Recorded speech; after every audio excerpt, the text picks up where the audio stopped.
In fact, we have a great leader coming. We have the Prime Minister of Pakistan coming and the Field Marshal. Pakistan Field Marshal is a very great guy, and so is the Prime Minister, both. পাকিস্তানকে অতীতে সন্ত্রাসবাদ, জঙ্গিবাদের আতুরঘর বলেছিলেন মার্কিন president Donald Trump. সেই ট্রাম্পই বৃহস্পতিবার new ইয়র্কে পাকিস্তানের প্রধানমন্ত্রী শাহবাজ শরীফের সঙ্গে দীর্ঘ সময় বৈঠক করেন। বৈঠকে পাকিস্তানের সেনাপ্রধান ফিল্ড মার্শাল আসিম মুনিরও উপস্থিত ছিলেন। এই প্রথম কোনো মার্কিন প্রেসিডেন্টের মুখোমুখি বসলেন পাকিস্তানের প্রধানমন্ত্রী শাহবাজ শরীফ।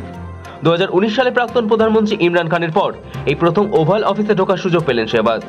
কি নিয়ে আলোচনা হয়েছে সেই বিষয়ে জানা না গেলেও দ্বিপাক্ষিক সম্পর্ক, বাণিজ্য, আঞ্চলিক সুরক্ষা সহ একাধিক ইস্যুতে কথা হয়েছে বলে সূত্রের খবর।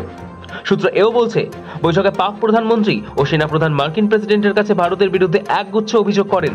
তাদের মূল অভিযোগ, যুদ্ধবিরতির পরেও ভারত উত্তেজনা বজায় রাখছে, ফলে উপমহাদেশে যুদ্ধের ঝুঁকি বাড়ছে।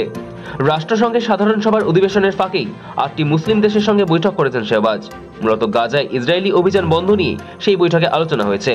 তারপরেই ট্রাম্পের সঙ্গে শাহবাজের সাক্ষাৎ। দুপক্ষের আলোচনায় যাই উঠে আসুক না কেন, পাক প্রধানমন্ত্রী ও সেনাপ্রধানের এই সফর যথেষ্টই তাৎপর্যপূর্ণ। বিগত কয়েক মাস ভারত আমেরিকার সম্পর্কে যেমন মোড় এসেছে, তেমনি আমেরিকার সঙ্গে পাকিস্তানের বন্ধুত্ব আবার বেড়েছে। মে মাসে ভারত পাকিস্তানের সংঘাতের পর থেকেই যুদ্ধ থামানোর দাবি করে আসছেন মার্কিন প্রেসিডেন্ট। গত জুন মাসেই হোয়াইট হাউসে মধ্যাহ্নভোজে পাকিস্তানের সেনাপ্রধান আসিম মুনিরকে ডেকেছিলেন ট্রাম্প। এর ঠিক পরেই আসিম মুনির ট্রাম্পের নাম নোবেল শান্তি পুরস্কারের জন্য মনোনীত করেন। শাহবাজ শরীফ ও আসিম মুনিরের এই সফরের আগেও ট্রাম্প প্রকাশ্যে দুজনকে গ্রেট লিডার বলে উল্লেখ করেছেন। তিনি বলেছিলেন, দারুণ ব্যক্তি ফিল্ড মার্শাল ও প্রধানমন্ত্রীও খুব ভালো, ওরা দুজনেই আসছেন। In fact, we have a great leader coming. We have the Prime Minister of Pakistan coming and the Field Marshal. Pakistan Field Marshal is a very great guy, and so is the Prime Minister, both. আসলে ভারতের মার খেয়ে গোটা মুসলিম বিশ্বকে নিজেদের দিকে টানতে উঠে পড়ে লেগেছে পাকিস্তান। সেই লক্ষ্যে সম্প্রতি সৌদি আরবের সঙ্গে প্রতিরক্ষা চুক্তি সম্পন্ন করছে তারা। দাবি উঠছে, ইসরায়েলকে রুখতে সমস্ত মুসলিম বিশ্বকে একজোট করে ইসলামিক ন্যাটো গঠনের।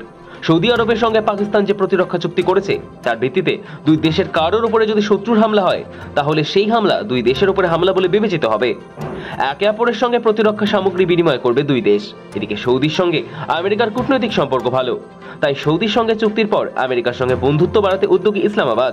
সেই কারণে নিজেদের অস্তিত্ব বিকিয়ে দিয়ে আমেরিকাকে পাশে চেয়েছেন শাহবাজ। বালুচিস্তানের তেলের খনির টোপ দিয়ে আমেরিকার মন জিতে নিয়েছে পাকিস্তান। মার্কিন স্বার্থের কাছে মাথা ঝুঁকিয়ে সম্পন্ন করেছে বাণিজ্য চুক্তি। পাকিস্তানের এমন আনুগত্যে কিছুটা হলেও মুগ্ধ মার্কিন প্রেসিডেন্ট। নিউ ইয়র্কের রাষ্ট্রসংঘের সাধারণ পরিষদের 80তম অধিবেশনে বিশ্বের রাষ্ট্রের অধিকাংশ নেতারাই যোগ দিয়েছিলেন। তবে ভারতের প্রধানমন্ত্রী নরেন্দ্র মোদী এবারের অধিবেশনে যোগ দেননি। ভারতীয় দলের হয়ে যোগ দিয়েছিলেন বিদেশমন্ত্রী এস জয়শঙ্কর। এই সুযোগে পাকিস্তানের প্রধানমন্ত্রী শাহবাজ ভারতকে নিশানা করা শুরু করেছেন। ব্যুরো রিপোর্ট, সময়, কলকাতা।